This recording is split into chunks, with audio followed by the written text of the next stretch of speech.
Bienvenue sur la chaîne de Vapoclop. Aujourd'hui, présentation du kit Ego IO All-in-One 1500 mAh de chez Joyetech. Comme son nom l'indique, All-in-One veut dire tout simplement qu'on a ici un tube avec une batterie intégrée, comme je l'ai dit, de 1500 mAh ainsi qu'un atomiseur intégré. Par rapport aux arrivées d'air et aux résistances disponibles, on peut faire les deux types de vape direct et indirect, mais à notre sens, ce kit est plus fait pour de la vape direct. Nous ouvrons le kit et à l'intérieur nous retrouverons plusieurs choses. Premièrement, la Ego IO. Ensuite, dessous, une carte de garantie, une carte avec un message de précaution quant au remplissage de l'atomiseur et la mise en service de la résistance. Un manuel d'utilisation que nous pourrons retrouver en français. Et ici, une boîte contenant un cordon de rechargement afin de pouvoir recharger son Ego IO. D'un côté, ici, une connexion USB que nous allons pouvoir mettre sur un adaptateur pour le brancher à la prise murale. Et de ce côté, une connexion micro USB qu'on va venir brancher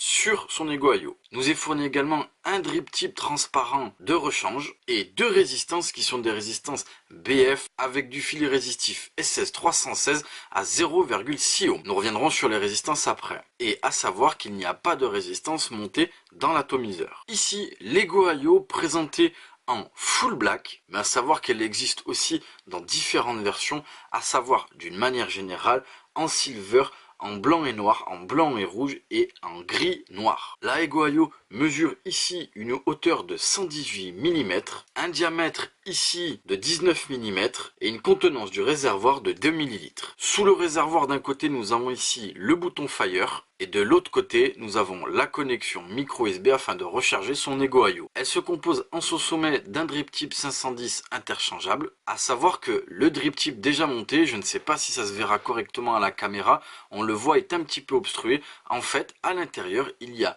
une spirale en plastique qui est fait pour limiter la condensation, et s'il y a de la condensation, cette spirale va permettre de faire redescendre la condensation jusque dans la résistance. Nous avons ensuite un top cap qui est en fait la bague de réglage d'arrivée d'air. Au niveau de la bague d'arrivée d'air, vous le voyez ici, on a deux petits poinçons.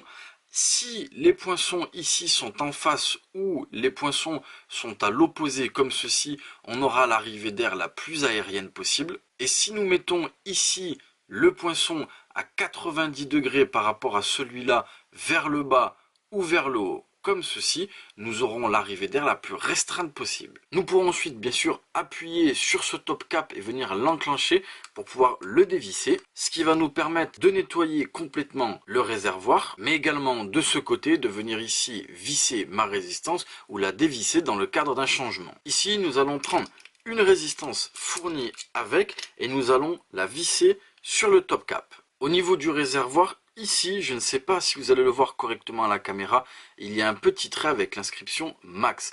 Cela veut dire que le réservoir, quand on va le remplir, quand la résistance sera enlevée, on ne devra pas dépasser cette marque. Pourquoi? Puisque quand vous allez remplir ici votre réservoir et ensuite mettre votre résistance à l'intérieur, bien évidemment, le niveau du liquide va monter. En ce qui concerne le fonctionnement de l'Ego IO, avant la mise en service, pour ceux qui ne connaissent pas, quand vous allez vaper avec l'Ego IO, à l'intérieur, on le voit, il y a un petit pourtour en blanc et en fait, ce sont des LED. Les LED ont différentes couleurs et nous allons pouvoir, bien sûr, choisir sa couleur. Pour pouvoir choisir sa couleur, ici, mon Ego IO est hors tension. Je vais rester appuyé sur le bouton Fire et ici, on le voit, ça va allumer la LED. Donc présentement, on la voit, elle est de couleur blanche et je peux comme ceci venir choisir en différentes couleurs, bleu, vert, bleu cyan, rouge, pourpre, jaune. Et bien évidemment, on peut choisir ici sans couleur. Pour valider, je laisse l'Ego IO s'éteindre. Pour démarrer son Ego IO, je vais venir cliquer 5 fois sur le bouton Fire.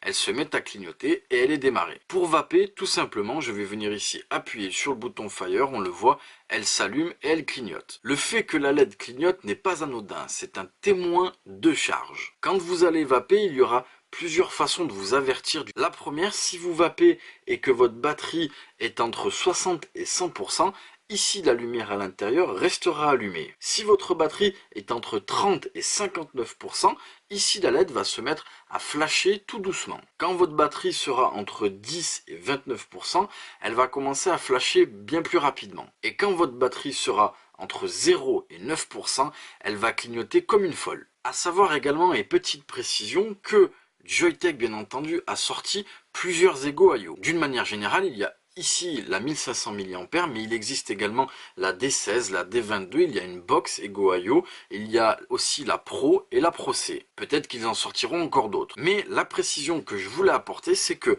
hormis les mesures qui seront différentes et pour l'Ego IO, la Pro C qui fonctionne avec un accu 18650 que nous allons mettre à l'intérieur, hormis ces quelques spécificités, le fonctionnement, c'est-à-dire le fonctionnement du bouton Fire, des LED, de l'arrivée d'air et des résistances est exactement la même. Donc cette vidéo est valable pour toutes les Ego IO et la Ego IO Box. Pour ce qui est des résistances, je l'ai dit mais je le répète, nous est fourni avec les résistances BF qui sont faits avec du fil résistif S16-316, ici à 0,6 ohm, préconisé entre 15 et 28 watts. La Ego IO peut envoyer une puissance jusqu'à 30 watts qui va bien entendu dépendre de la résistance montée. Et donc, à savoir également que les résistances BF ne sont pas spécifiques aux Ego IO, elles sont aussi utilisables avec l'atomiseur Cubis et de la famille des Cubis. Donc, bien évidemment, les résistances BF qui pouvaient aller dans le Cubis et le Cubis Pro, en tout cas la famille des Cubis, ira bien évidemment dans la Ego IO. Donc, à savoir comme ça rapidement pour information, qu'il y a des résistances disponibles en SS à 0,5 ohm, mais également à 1 ohm, et également aussi des résistances en Clapton à 1,5 ohm. Maintenant, je vais un petit peu imbiber ma résistance, je vais remplir l'atomiseur intégré, je vais tout remonter, on va patienter un petit peu que la résistance soit correctement imbibée, et nous allons tester ça. Nous revoici donc avec la Ego IO 1500 mAh avec le réservoir rempli, la résistance a été correctement imbibée. En termes d'arrivée d'air, j'ai réglé l'arrivée d'air au plus large et on va tester.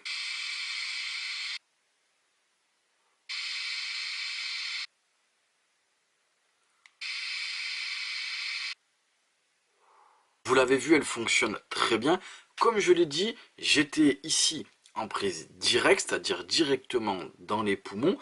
Et le tirant d'air est quand même légèrement restreint. On peut faire de la vape directe, mais je l'ai dit et je le rappelle, avec un tirage un petit peu restreint. Si je passe avec le tirage le plus serré, je pourrais bien évidemment, je l'ai précisé au début de la vidéo, faire de la vape indirecte, c'est-à-dire d'abord dans ma bouche et ensuite dans mes poumons. Mais une résistance un peu plus adaptée en termes de ohm, comme celle que j'ai citée aux alentours de 1 ohm, sera plus appropriée. Pour ce qui est du fonctionnement, vous l'avez vu, elle est extrêmement simple, il n'y a pas de réglage bien entendu, on a un bouton Fire, on peut personnaliser ici son réservoir avec LED, mais c'est une cigarette électronique qui est d'une facilité déconcertante. De plus, ils ont eu la bonne idée de faire ce qu'on appelle un all-in-one, donc il n'y a pas spécialement de choses à visser, dévisser, si ce n'est le remplissage qui se fait par le haut. Donc ce kit va bien entendu charmer les personnes qui désirent premièrement éventuellement tester la prise directe, mais comme je l'ai dit, qui peut faire de la vape indirecte et qui ne veulent pas se prendre la tête. Donc les personnes désirant arrêter de fumer la cigarette traditionnelle pourront largement être charmées par ce kit. À notre sens, il s'y prête à merveille, mais les vapoteurs un peu plus avancés, comme nous les appelons les vapoteurs expérimentés, trouveront aussi leur compte dans ce kit. Ils pourront se balader entre la vape indirecte et directe avec des résistances préfaites sans se prendre la tête. Les finitions de ce kit sont plus que respectables. La finition en termes de revêtement, elle est propre, les pas de vis sont pas scrunchy. Sincèrement, pour le prix, on a un bon rapport qualité-prix. Voilà pour le kit Ego IO All-in-One à 1500 mAh. Je l'ai dit mais je le répète, cette vidéo est valable pour toutes les Ego IO. Nous vous remercions d'avoir regardé cette vidéo sur la chaîne de Vapoclop.